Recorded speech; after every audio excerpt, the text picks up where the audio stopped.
Hello guys, 2025ல இந்தியாவில் மட்டும் 11,000 start அப்ஸுக்கு மேலே ஃபெயில் ஆயிருக்கு. இது ஏன் எதனால அப்படின்றது தான் இந்த வீடியோவில் டீட்டெயில்டாக பார்க்க போகிறோம். ஃபர்ஸ்ட் ஒரு ஸ்டார்ட் அப்னா என்ன அப்படின்றத தெரிஞ்சுப்போம். ஒரு ப்ராப்ளம் இருக்கு, அந்த ப்ராப்ளமை சால்வ் பண்ணுறதுக்கு ஒரு ஐடியா ஒருத்தர் இம்ப்ளிமெண்ட் பண்ணணும்னு நினைக்கிறாருன்னா அதை தான் நம்ம ஸ்டார்ட் அப்னு சொல்கிறோம். இதை பண்ணுறதுக்கு பணம் தேவை. அங்கே தான் இன்வெஸ்டர்ஸ் உள்ள வராங்க. உங்களுடைய ஐடியாஸை இன்வெஸ்டர்ஸ் கிட்ட பிச் பண்ணும்போது அவங்க அந்த ஐடியா பொட்டன்ஷியலான ஒரு பிஸ்னஸாக வரும் அப்படின்னு நினைச்சாங்கன்னா உங்களுடைய பணத்தை நீங்க 10x 100x ரிட்டர்ன் பண்ணுவீங்க அப்படின்ற கான்ஃபிடன்ஸ் அவங்க கிட்ட கொடுக்கும்போது இன்வெஸ்டர்ஸ் ஒரு பிசினஸ்க்கு இன்வெஸ்ட் பண்ணுவாங்க. அந்த இன்வெஸ்ட்மெண்ட்டை வச்சுட்டு ஒரு MVP மினிமம் வயபிள் ப்ராடக்ட் அப்படின்னு ஒரு சின்ன ப்ரோட்டோடைப்பை ரெடி பண்ணுவாங்க.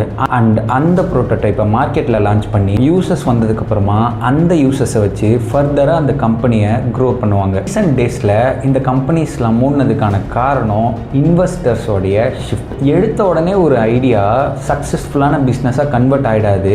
அதுக்கு பல ட்ரையல் தேவை. ஒரு ஸ்டார்ட் அப்போடைய ஐடியா ஃபெயில் ஆக தான் அடுத்தடுத்து பெட்டர் பண்ணுவாங்க. 2025க்கு முன்னாடி வரைக்கும் இன்வெஸ்டர்ஸ் எவ்வளோ பணம் கேட்டாலும் ஸ்டார்ட் அப்ஸ் மேலே இன்வெஸ்ட் பண்ணுறதுக்கு ரெடியாக இருந்தாங்க. ஆனால் 2025க்கு அப்புறம் இந்த சுச்சுவேஷன் அப்படியே மாறிடுச்சு. இது ஏன் அப்படின்னு தெரிஞ்சுக்கணும்னா நம்ம கொஞ்சம் பின்னாடி போகணும். 2021 to 2022 corona period. Once corona period முடிஞ்சதுக்கு அப்புறமா எக்கனாமியில் ஒரு பெரிய டவுன்ஃபால். இப்போது இதை நம்ம தெரிஞ்சுக்கணும்னா ஒரு சின்ன எக்கனாமிக்ஸை பார்க்கணும். அதாவது உங்களுக்கு நீங்கள் சம்பாதிக்கிற பணம் வேற ஒருத்தர் செலவு பண்ணுற பணம். இப்படி தான் ஒருத்தர் செலவு பண்ணுற பணம் இன்னொருத்தருக்கு வருமானமாகுது. இப்படி தான் எக்கனாமி ஒர்க் ஆகுது. அப்போது யாருக்கிட்டையுமே கொரோனா பீரியடில் பணம் இல்லை அப்படின்றப்போ யாருக்குமே வருமானமும் இல்லாமல் போயிடுச்சு.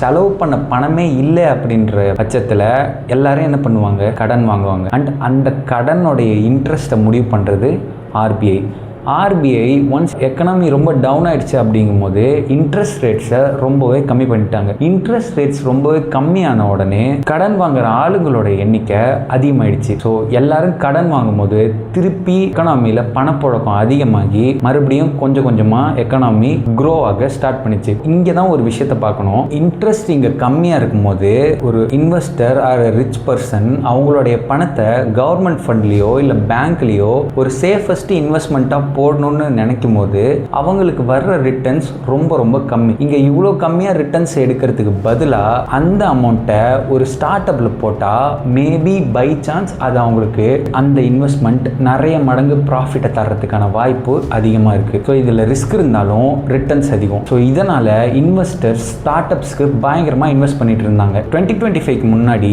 ஸ்டார்ட் அப்ஸ் ஃபாலோ பண்ண ஸ்ட்ராட்டஜின்றது க்ரோத் அட் எனி காஸ்ட். இதோடைய கோல் என்னன்னா அவங்களுடைய ப்ராடக்ட்டை மார்க்கெட் பண்ணணும், யூசர்ஸ் அதிகமாக உள்ள கொண்டு வரணும், ப்ராடக்டோடைய வேல்யூவை அதிகப்படுத்தணும். அதுக்காக அவங்க என்ன ரெவன்யூ எதுன்னெலாம் பார்க்காம அதிகமாக செலவு பண்ணிட்டு இருந்தாங்க. ஃபார் எக்ஸாம்பிள் பைஜூஸ் எடுத்துக்கோங்க.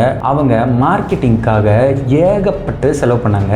IPL கூட மார்க்கெட் பண்ணியிருந்தாங்க. 2025க்கு முன்னாடி ஸ்டார்ட் அப்ஸ் இப்படி தான் ரன் ஆகிட்டு இருந்துச்சு. ஆனால் 2025க்கு அப்புறம் ஒன்ஸ் இந்த எக்கனாமிக்கல் க்ரோத்தில் பணப்பழக்கம் அதிகமாகும் போது ஆட்டோமேட்டிக்காக பணத்தோட வேல்யூ ரொம்ப டவுன் ஆயிடுச்சு. அண்ட் இதை தான் இன்ஃப்ளேஷன் சொல்கிறோம். இந்த டைமில் RBI திரும்பவும் அவங்களோட இன்ட்ரெஸ்ட் ரேட்ஸை அதிகப்படுத்திட்டாங்க. இன்ட்ரெஸ்ட் ரேட்ஸை ஏற்றுனா இன்வெஸ்டர் சேஃபான இன்வெஸ்ட்மெண்ட்ஸில் நல்ல ரிட்டர்னை பார்க்க முடியும். கம்பேரிட்டிவ்லி ஸ்டார்ட் அப் அவங்களுக்கு இங்கே ரிஸ்க் அதிகம், அங்கே ரிஸ்க் ரொம்ப கம்மி. மறுபடியும் இன்வெஸ்டர்ஸ் பேங்க்லேயும் கவர்மெண்ட் பாண்ட்ஸையும் வாங்க ஆரம்பிச்சிட்டாங்க. இப்போ இன்வெஸ்டர்ஸ் ஒரு கம்பெனியில் இன்வெஸ்ட் பண்ணணும், அதிகமாக பணம் கொடுக்கணும் அப்படின்னா அவங்களுடைய ட்ராக் ரெக்கார்ட்ஸையும் ப்ராஃபிட்ஸையும் காட்டியே ஆகணும் அப்படின்ற ஸ்டேஜுக்கு ஸ்டார்ட் அப்ஸ் போயிட்டாங்க. ஸோ அதனால் ஆல்ரெடி எக்ஸிஸ்டிங் ஸ்டார்ட் அப்புக்கு அடுத்தடுத்து அவங்க ரிசர்ச் பண்ணுறதுக்கும் கரண்ட் ஐடியாஸை ரீஃபைன் பண்ணுறதுக்கும் பணம் இல்லாமல் போயிடுச்சு. புது ஸ்டார்ட் அப்ஸ் கிரியேட் ஆகும் போதும் இன்வெஸ்டர்ஸ் அவங்க பணத்தை நீங்கள் ப்ராஃபிட் பண்ணிடுவீங்க அப்படின்ற ஒரு பெரிய ப்ரூஃப் இல்லாதனால சீட் ஃபண்ட் கொடுக்க ரொம்ப யோசிக்கிறாங்க. இதனால் ஸ்டார்ட் அப்ஸ் நிறைய ஃபண்ட் இல்லாமல் க்ளோஸ் பண்ணிட்டாங்க. உங்களுக்கு ஒரு ஐடியா இருக்குது ஆனால் பிஸ்னஸ் நாலேஜ் இல்லை அப்படின்னா சப்ஸ்கிரைப் பண்ணிக்கோங்க. நம்ம ஒரு கம்யூனிட்டி கிரியேட் பண்ணலான்னு இருக்கோம். அங்கே ஐடியாஸ் இருக்கவங்க இல்லாதவங்கன்னு எல்லாருமே இருப்பாங்க. நீங்கள் உங்களுடைய கோஃபவுண்டர்ஸை டீம் மெம்பர்ஸை எல்லாரையுமே அந்த கம்யூனிட்டியில் ஈஸியாக ஃபைண்ட் பண்ணலாம். உங்களை மாதிரியே ஐடியா வச்சுட்டு இருக்கவங்க கிட்ட நீங்கள் உங்களுடைய டவுட்ஸை கேட்டுக்கலாம், அவங்க கூட கனெக்ட் பண்ணிக்கலாம். அவ்வளோதான்.